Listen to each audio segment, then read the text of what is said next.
একরা শহরে রক্তাক্ত মৃতদেহ উদ্ধার ঘটনাকে কেন্দ্র করে ব্যাপক চাঞ্চল্য ছড়ানো। ঘটনাটি ঘটেছে বৃহস্পতিবার সকাল 8:30 নাগাদ পূর্ব মেদিনীপুর জেলার একরা পৌরসভার 1 নম্বর ওয়ার্ডের একরা দীঘা মোড় সংলগ্ন এলাকায়। জানা গেছে আজ সকালে ফাঁকা জায়গায় স্থানীয় লোকজন একটি মৃতদেহ পড়ে থাকতে দেখেন এবং সঙ্গে সঙ্গে একরা থানায় খবর দেন। একরা থানার পুলিশ এসে মৃতদেহটি উদ্ধার করে নিয়ে গেছে।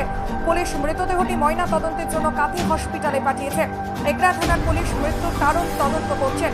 মৃত ব্যক্তির নাম রবি সিং, বয়স আনুমানিক 45। স্থানীয় লোকজনের দাবি ওনার স্ত্রী পারিবারিক ঝামেলার কারণে হত্যা করে পালিয়ে গেছেন।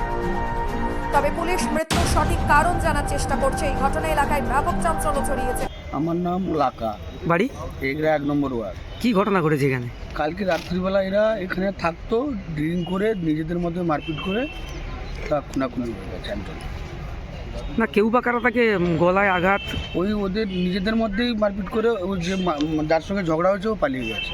না পুলিশ তদন্তে এখন কি বলছে? তদন্ত বলছে, পুলিশ তদন্ত করছে, ওনাদের যেটা রিপোর্ট আছে ওনারা বলবেন, আমরা কি করবো। না রক্তাক্ত গলায় আঘাত। এরা কতদিন ধরে এখানে থাকে? এরা 2 বছর ধরে থাকে। এরা কি কাজ করতো? করে বোতল টোতল ঘুরায়।